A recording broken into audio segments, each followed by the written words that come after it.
ইস্যুতে যাই আমরা। একটি জায়গায় আপনি বলেছিলেন, আমি আপনাকে উদ্ধৃত করছি, এটাই ভারত প্রসঙ্গ, যে আমরা পত্র পত্রিকায় পড়ি 26 লাখ ভারতীয় বাংলাদেশে চাকরি করে, বাংলাদেশের ছেলেরা চাকরি পায় না, রাস্তা রাস্তায় ঘুরছে, আর ভারতের ছেলেরা চাকরি করছে আপনি সরকারে আসার পরে।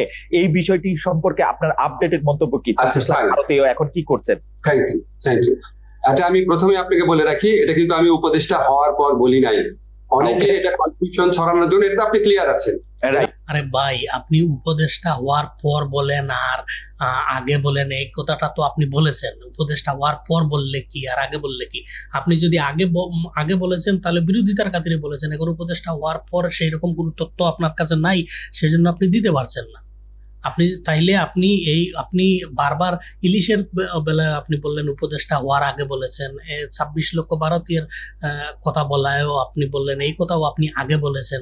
তাইলে আগে আপনি এত মিস ইনফরমেশন কেন দেবেন? আগে আপনি এইভাবে গুজব কেন ছড়াবেন? আওয়ামী লীগকে বিব্রত করার জন্য এই ধরনের গুজব আপনি কেন রটাবেন? এটা কি কোনো কথা হলো নাকি? আপনি আগে যা বলেছেন, আপনি উপদেষ্টা হওয়ার আগে বলেছেন বিধায় আপনার সব বলাই সঠিক। আপনি উপদেষ্টা হওয়ার আগে এই কথাগুলো বলে যে জনমানুষের মনে একটা ক্ষোভের সঞ্চার করলেন, মিথ্যা মিস ইনফরমেশন দিলেন, সেটা কিছু না। আপনি আগে বলেছিলেন বিদায় সব মাফ হয়ে যায়। আপনি আগে বলেছিলেন, এখন প্রমাণ করুন। এখন তো আপনি সরকারে এসেছেন, এখন আপনি প্রমাণ করুন যে 26 লক্ষ ভারতীয় বাংলাদেশে চাকরি করছে। আপনাকে এটা প্রমাণ করতেই হবে, না হলে আপনি আগে কিভাবে বলেন? এই ধরনের মিস ইনফরমেশন আপনি কিভাবে দেন? এই ধরনের গুজব আপনি কিভাবে ছড়ান? এই গুজব ছড়িয়ে এই গুজবের ফ্যাক্টরি আপনারা তৈরি করেছেন।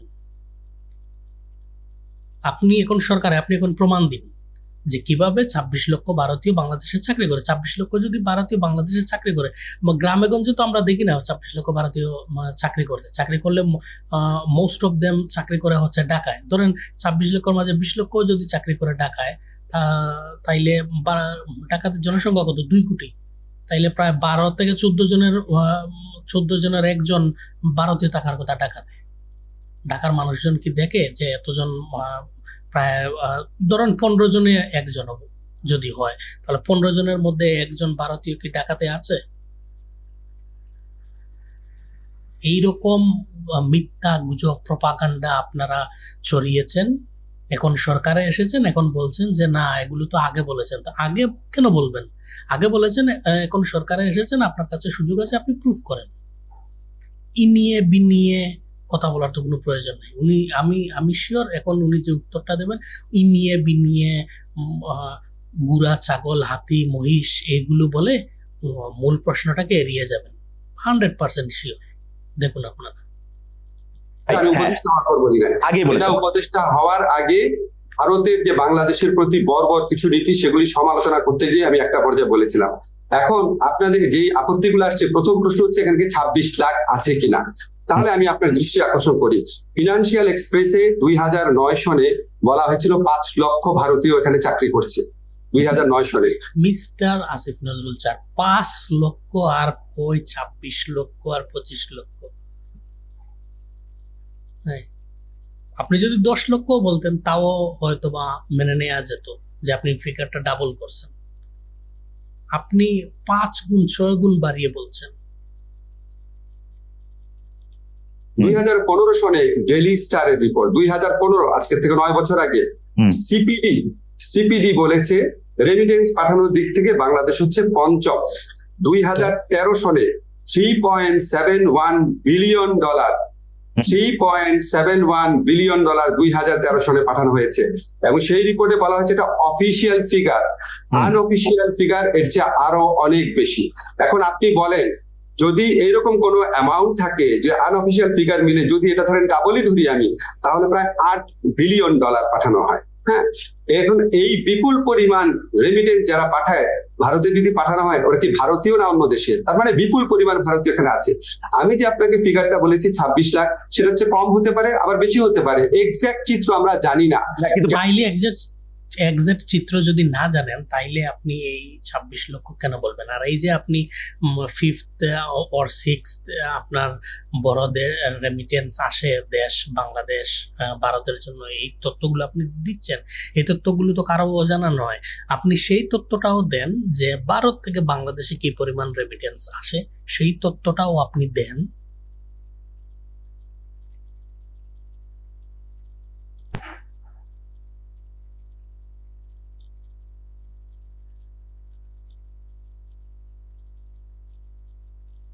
কেন জানি না কিন্তু প্রফেসর আপনাকে আমি আরেকটু বলি না, আরেকটু বলি আপনাকে কেন জানি না। আজকে দেখবেন সালমান এফ রহমানের সাথে এনএসআই চিফের একটা বক্তব্য ভাইরাল হয়েছে, আপনি ফেসবুকে খুঁজলেই পাবেন, টেলিফোন রেকর্ড তখনকার সময়। সেখানে উনি বলছেন যে বিভিন্ন সেক্টরে, বিশেষ করে সফটওয়্যার সেক্টরে অনেক লোকজন আসে যাদের জন্য ওয়ার্ক পারমিট দরকার হয় না, তারা কন্ট্রাকচুয়াল ওয়ার্কার হিসাবে আসে। এবং উনি ধমক দিচ্ছেন এনএসআই চিফকে যে বিডার অনুমোদন এখানে লাগে না, তুমি এখানে সিকিউরিটি জিনিস দেখবা, তুমি অন্য জিনিস দেখবা কিনা, দেখবা কেন? এবং উনি কিন্তু খুব ক্যাটাগরিক্যালি ভারতের কথা বলে না এখানে। কিন্তু আপনি আমাকে বলেন, আপনি মানে পারসিভ করে দেখেন, উনি যদি ক্যাটাগরিক্যালি ভারতের কথা না বলেন তাইলে আপনি এই কনটেক্সটে এই কথাটা কেন নিয়ে আসলেন? এই উনার ফোন আলাপটা আমরা সকলেই শুনেছি, উনি এখানে ভারতের কথাও বলেননি, যেটা আপনি স্বীকার করলেন। উনি ওভারঅল কথাটা বলেছেন যে আপনি সিকিউরিটি চেক করবেন, এনএসআই তো সিকিউরিটি চেক করার কথা, ও উনি অন্য কিছু কেন দেখবে? এটা তো বেসিক কোয়েশ্চন। এটা উনি মন্ত্রী ছিলেন, উনার তো জানার অধিকার রয়েছেই। এবং এনএসআই চিফকে, তখনকার এনএসআই চিফকে উনি ক্লিয়ারলি জিজ্ঞাসা করছেন যে আপনি সিকিউরিটি দেখবেন, আপনি বাকি জিনিসগুলো তো দেখবে আপনার অন্যান্য যে সংস্থাগুলো রয়েছে সেই সংস্থাগুলো, সেটা তাদের কাজ। আপনি যাদের কাজ যেটা, তাদেরকে সেই কাজটি করতে দিন, আপনি ওদের কাজ কেন করছেন? উনি সেটি জিজ্ঞাসা করেছেন, তাতে কি হয়েছে? যে কন্ট্রাকচুয়াল ওয়ার্কার অনেক আসছে, অনুমোদন লাগে না, এটা সালমান এফ রহমান কোন দেশের ক্ষেত্রে বলতে পারেন? হতে পারে চায়নার ক্ষেত্রে বলতে পারেন, কিন্তু চায়নার ক্ষেত্রে যদি না লাগে তাহলে নিশ্চয়ই ভারতের ক্ষেত্রে লাগতো না, কারণ ভারতের প্রতি তো আমাদের একটা নতজানু নীতি ছিল। এই সমস্ত জিনিস যদি আপনি স্পেকুলেশনের উপর কথা কেন বলবেন ভাই? আপনার কাছে কি কোনো প্রুফ আছে যে উনি ভারতের কথা বলছেন? এইরকম কি কোনো প্রমাণ আছে আপনার কাছে? আপনি উনি এই কথা বলেছেন, তাইলে ভারতের প্রতি নতজানু ছিল সেই সরকার, সেই জন্য উনি ভারতের কথা বলতে পারেন। এইভাবে হাইপোথেটিক্যাল কথাবার্তা কেন বলছেন? স্পেসিফিকলি বলেন। অ্যাড করেন, আমরা একটা কনক্লুশনে আসতে পারি, বিপুল পরিমাণ ভারতীয় আনডকুমেন্টেড এখানে কাজ করছে। ওকে, বিপুল পরিমাণ আনডকুমেন্টেড ভারতীয় যদি কাজ করে, আপনার প্রতি চ্যালেঞ্জ, আপনি তাদেরকে আইডেন্টিফাই করুন। এখন আপনি সরকার, আপনি সরকারে আছেন, এখন আপনি সরকার। হ্যাঁ, এই সকল যারা আনডকুমেন্টেড রয়েছে তাদেরকে আপনি আইডেন্টিফাই করেন, তাদেরকে আইডেন্টিফাই করে আপনি বাংলাদেশ থেকে বের করে দেন এবং জাতিকে আপনি বলেন যে এতজন ইন্ডিয়ান আনডকুমেন্টেড লোক পেয়েছি যারা বাংলাদেশে চাকরি করছে, যারা বাংলাদেশে রয়েছে। আপনি স্পেসিফিকলি তাদেরকে ধরে জাতিকে বলেন যে এতজনকে আপনি পেয়েছেন। আপনি 5 লাখ পান, আপনি তো 26 লক্ষের কথা বলেছেন, আপনি যদি এইখানে 50 লক্ষ পান তাহলে তাদের বলেন, আপনি সেটা আপনি করবেন না, কারণ এইরকম কোনো কিছু নেই, এরকম কোনো কিছু হচ্ছে না। আপনি এতজনকে পাবেন কোথায়? আপনি যদি পান তাহলে আপনি তাদেরকে ধরে জাতিকে বলেন যে এই দেখো, এদেরকে ধরেছি, এত লক্ষ ভারতীয় লোক চাকরি করছে, এবং তাদেরকে বিদায় করে দেন। পারবেন এটা করতে? পারলে করেন। জিনিসটা হইলো যে আপনারা এখন সরকারে আছেন, আপনাদের কাছে কি কোনো তথ্য, মানে ওরা যদি রেমিটেন্স পাঠাতে হয় সেটা একটা প্রপার ব্যাংকিং চ্যানেলে পাঠাতে হবে। ওরা যদি এখানে কাজ করে তাহলে সেটার একটা কোনো না কোনো ভাবে পাসপোর্ট দিয়ে তারা যদি এন্ট্রি করে সেটা তাদের এখানে থাকবে। সেই হিসাবটা আছে কিনা, আপনারা সেই হিসাবটা জানতে চেষ্টা করছেন কিনা, নাকি আপনারা মানে পত্র পত্রিকার গত সরকারের আমলের রিপোর্টের উপরে ভরসা করতে? প্রশ্ন। ধন্যবাদ, আপনি প্রশ্নটা করেছেন। আমি প্রথমে আপনাকে ক্লিয়ার করি, আজকে প্রবাসী কল্যাণ মন্ত্রণালয় যখন গিয়েছিলাম তখন একজন সাংবাদিক আমাকে প্রশ্ন করেছিলেন, এই ওনার ধারণা ছিল হ্যান্ডেল এটা হচ্ছে কথা আমার বলে লাভ নাই। আমি ক্লিয়ারলি আপনারে বলি রে ভাই, আপনি জাস্ট আপনি ইন্ডিয়ান পাসপোর্ট নিয়ে যারা বাংলাদেশে ঢুকেছে, বাংলাদেশে তো অবশ্যই ইমিগ্রেশন করে ঢুকেছে, আপনি সেই ইমিগ্রেশন থেকে আপনি ডেটা কালেক্ট করলেই আপনি পেয়ে যান যে কত লক্ষ লোক ইন্ডিয়ান লোক বাংলাদেশে ঢুকেছে এবং কতজন এর মধ্যে থেকে কতজন ফেরত চলে গেছে এবং কতজন ফেরত যায়নি।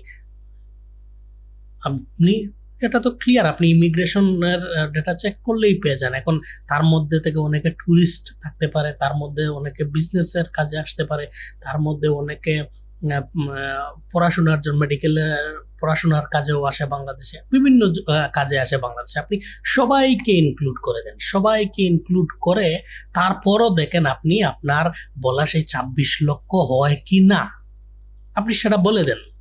আপনি সবাইকে ইনক্লুড করেও বলে দেন, হবে না ভাই।